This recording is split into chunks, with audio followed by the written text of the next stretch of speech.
कयास लगा सकते हैं कि इस बार भाजपा आप पे ही दांव खेलना चाहेगी। मैंने दुर्गा से टेंडर करा के सीसी रोड पास करा दिया है।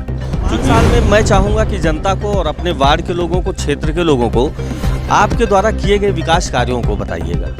5 लाया जाता है, जिस जिम्मेदारी को दिया जाता है उस जिम्मेदारी का निर्वहन करता हूँ और प्रयास करता हूँ कि वो जिम्मेदारी यानी निभाओ। ये अब इस बार भी जनता ने अगर आपको आशीर्वाद दिया तो क्या रूपरेखा होगी आपके विकास की?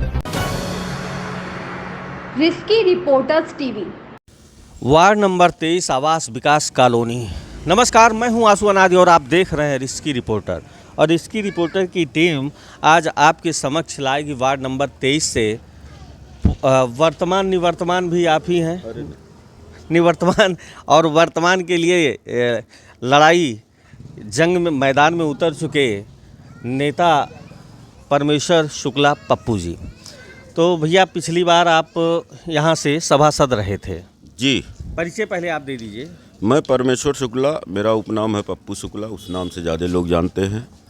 मैं वार्ड नंबर 23 से वर्तमान में सभासद हूँ और पुनः जनता के आशीर्वाद से, मित्रों के सहयोग से वार्ड में सभासदी की दावेदारी करना चाह रहा हूँ। अच्छा, पिछली बार आप यहाँ से सभासद हुए थे और तो क्या पिछली बार किसी पार्टी का चोला आपने ओढ़ा था या बिना किसी पार्टी के आ गए थे? पिछली बार हमने एप्लीकेशन दिया था, भारतीय जनता पार्टी का मैं नगर अध्यक्ष रहा, पूर्व जिला मंत्री रहा, संगठन में काम किया, तो एप्लीकेटेड मैं हुआ था, लेकिन किसी कारण बस टिकट से मैं वंचित रह गया। फिर मुझे निर्दलीय उम्मीदवार के रूप में पर्चा भरना पड़ा। लोगों का अपार स्नेह, सहयोग, आशीर्वाद मुझे प्राप्त हुआ। मैं इस वार्ड से निर्वाचित हुआ और 5 साल लगातार लोगों के बीच में दिन रात, न दिन देखा न रात देखा, न स्वास्थ्य विभाग में जाना हुआ, कोतवाली जाना हुआ, नगर पालिका संबंधित कोई कार्य हुआ, बीडीए का मैं सदस्य भी हूँ, विकास प्राधिकरण का, वहाँ कोई समस्या हुई और निर्विवाद के रूप में मैं कार्य करना चाहता था। पब्लिक का पूरा जितना उन्होंने मुझ पे भरोसा किया था उसका 2 गुना मैं उन पे भरोसा करके उनके साथ रह के 5 साल सारा कार्य जितना मेरे बस में था उतना मैं निपटाने की कोशिश किया हूँ कि पब्लिक को कोई परेशानी, दिक्कत ना हो। अच्छा, जब पिछली बार आप शुरू से ही भाजपाई रहे और निर्दलीय आपने पर्चा भरे, तो कैसा अंदर से महसूस कर रहे थे आप उस समय कि आप उसी पार्टी के अगेंस्ट जाके निर्दल भर रहे हैं? अंदर से मन बहुत व्यथित था। निर्दलीय उम्मीदवार के रूप में मैं पर्चा भर भी नहीं रहा था, लेकिन समर्थकों ने, मित्रों ने और यहाँ के वरिष्ठ जन नागरिकों ने, सभी लोगों ने, आज भी मेरा एक सेट पर्चा वहाँ भाजपा से भरा हुआ, अगर ऑनलाइन या इंटरनेट पे होगा तो उठा के देख सकते हैं। और पुनः मैं जनता के बीच और उसी संगठन के बीच काम कर रहा हूँ। संगठन ने भी पूरा 5 साल हमको पूरी वरीयता दी, ना कि कोई मतलब कार्रवाई किया गया या जहाँ मीटिंग बैठक कई जगह मुझे प्रभारी बनाया गया। इस 5 साल के बीच में जिला पंचायत चुनाव में मंडल प्रभारी के रूप में मैं इस समय मखौड़ा मंडल में काम कर रहा हूँ। अच्छा, मतलब अभी कार्यभार आपको वहाँ से दिया जाता है? दिया जाता है, जहाँ बुलाया जाता है, जिस जिम्मेदारी को दिया जाता है उस जिम्मेदारी का निर्वहन करता हूँ और प्रयास करता हूँ कि वो जिम्मेदारी यानी निभाओ। ये अब कयास लगा सकते हैं कि इस बार भाजपा आप पे ही दांव खेलना चाहेगी? अब ऐसी उम्मीद जताई जा सकती है, ऐसा भरोसा भी है, लेकिन फिलहाल अब राजनीति है, क्या किया जाएगा। अभी इससे हटकर पूछते हैं, 5 साल आप यहाँ सभासद रहे, 5 साल में मैं चाहूँगा कि जनता को और अपने वार्ड के लोगों को, क्षेत्र के लोगों को आपके द्वारा किए गए विकास कार्यों को बताइएगा। 5 साल में हमने शुरुआत किया, यहाँ के 2 मेन नाले थे जो काली मंदिर से लेके ज्योति पब्लिक स्कूल तक आते हैं। वो नाला चूँकि सड़क पे नई आबादी बसी थी, सारा पानी मेन सड़क पे जा रहा था, नाली और नाले का निर्माण नहीं हो पाया था। एक नाला जहाँ पर वर्तमान में खड़े हैं, ज्योति पब्लिक स्कूल से लेके और सूर्य प्रकाश शुक्ला जी के मकान तक, ये नाला टूट के ढह गया था, सड़क कट के गिर गई थी। इसी में लोगों की गाड़ी चली जाती थी, लोग गिर जाते थे। इसको मैंने बड़ी मशक्क़त से, चूँकि अतिक्रमण तोड़ना था, इस पर सबका ढाप सीढ़ी था, लेकिन हाथ जोड़ के निवेदन करके सबका तोड़वाया गया, नाला बनवाया गया, ढक्कन इस पर रखाया गया। अब ये सुरक्षित भी हो गया, इसकी चौड़ाई भी मिल गई, लोग इस पर गाड़ी भी खड़ा कर देते हैं। 2 तो महत्वपूर्ण काम ये हुआ। 3 सड़कें मेरी हाट मिक्स प्लांट से बनी, जिस पे आप वर्तमान में खड़े हैं। एक राजा साहब वाला, एक अशोक शुक्ला जी से लेके उधर बाबूराम जी दुबे जी तक। एक सड़क हमारी छूट गई थी, उसका बजट नहीं था, मेन सड़क काली मंदिर से लेके पूर्व विधायक राम जीवन जी के घर तक। वो सड़क मैंने डूडा से टेंडर करा के सीसी रोड पास करा दिया है, क्योंकि अभाव था नगर पालिका में बजट का।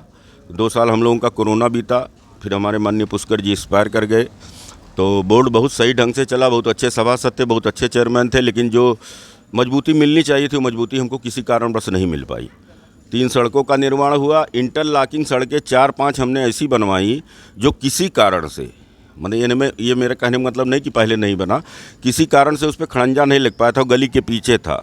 डॉक्टर अनिल पांडे जी के सामने सड़क नहीं बन पाई थी, उसको मैंने इंटरलॉकिंग नाली ढक्कन सहित बनवाया। और मुख्य द्वार पे मैंने एक गेट का निर्माण कराया। एक बाबा जी थे हमारे, स्वतंत्रता संग्राम सेनानी थे, वो किसी के बाबा जी होते। बहुत लोगों ने सवाल उठाया अपने बाबा के नाम से आपने गेट बनवा दिया। तो मैंने कहा पूरी कॉलोनी में एक स्वतंत्रता संग्राम सेनानी थे, फाइल उन्हीं के नाम से बनी थी। माननीय विधायक जी पूर्व दयाराम चौधरी जी के प्रयास से, निधि से वो गेट बन के तैयार हुआ। 2 महत्वपूर्ण पार्क इस आवास विकास कॉलोनी में बने। एक टीबी टावर के नाम से है, जहाँ सुबह शाम जॉकिंग घूमना, बच्चों के लिए झूला, जिम। और एक अभी 1 महीना पहले आप सभी के नेतृत्व में अटल जी के नाम से एक पार्क का निर्माण होकर उद्घाटन हो गया, संचालित हो गया। तो ऐसे ऐसे महत्वपूर्ण काम है। डोर टू डोर मेरे यहाँ कूड़ा उठ रहा है, वो भी फ्री ऑफ कास्ट। वही साधन, वही संसाधन, वही कर्मचारी मेहनत कर रहे हैं। मैं भी सुबह निकल के मेहनत करता हूँ, मैं भी पैदल वार्ड में टहलता हूँ, तो दूना तिगुना काम हो जाता है पहले की अपेक्षा। बाकी सफाई, पानी, लाइट, सुख दुख की भागीदारी, ये सब मैं लगातार निरंतर कर रहा हूँ। मैं 12 बजे रात को भी नहीं देखता हूँ, सुबह 6 बजे भी नहीं देखता हूँ। जैसा पब्लिक का, मित्रों का, वरिष्ठ जनों का, सहयोगियों का कार्य होगा, मैं निकल के सड़क पे अपना। अच्छा, इस बार भी जनता ने अगर आपको आशीर्वाद दिया तो क्या रूपरेखा होगी आपके विकास की? मैं आशुतोष भैया, मैं पहले से है दिमाग में घूम रहा है क्या क्या मेरे द्वारा कार्य हुए हैं, क्या क्या अभी बचे हैं, तो दिमाग में प्रस्तावित है। लेकिन अब चूंकि नई बोर्ड आनी है, नया चुनाव होना है, तो पहले जनता का आशीर्वाद से, आप लोगों के सहयोग से मैं बोर्ड में चुन के आऊँ, फिर आगे गतिविधियों पे आप लोगों से वार्तालाप होती रहेगी। विकास की तो कुछ रूपरेखा आपने तैयार की होगी। विकास की रूपरेखा है कि यहाँ जैसे पानी का प्रॉब्लम है, सीवर लाइन का सर्वे हो गया, लेकिन सीवर लाइन का बजट ना होने के नाते अभी कार्य इस पर मैंने शुरुआतें नहीं हो पा रहा है। और एक नाला यहाँ से लेके ITI गेट पे मिलता है साईं मंदिर पे, वो नाला चूँकि कहीं दीवार ढही है, कहीं पत्थर टूटा है, नाला काम कर रहा है, पानी बह रहा है, एक ही नाला पानी भी खींच रहा है, लेकिन वो दिमाग में है कि एक नाला उसको दुरुस्त करा के उसको ढक्कन सहित उसको ढका जाए और पानी का संचालन ठीक रूप से हो जाए। अच्छा, पिछली बार यहाँ आपके दयाराम चौधरी जी का अगर आपको सहयोग मिला, यहाँ से विधायक रहे, लेकिन इस बार सदर का विधायक बदला हुआ है और दूसरी पार्टी का भी है, तो क्या उसका कुछ प्रभाव नहीं पड़ेगा अगर आप बन के आते हैं, सभासद यहाँ से चुन के जाते हैं और आप विकास की रूपरेखा या गंगा बहाना चाहते हैं, उसके बाद कोई बाधा तो नहीं उत्पन्न होगी? बाधा तो नहीं उत्पन्न होनी चाहिए। वो भी समाज में रहे हैं, KDC के पूर्व अध्यक्ष रहे हैं, माननीय दयाराम चौधरी जी हम लोगों के पूर्व विधायक है, गार्जियन रहे हैं।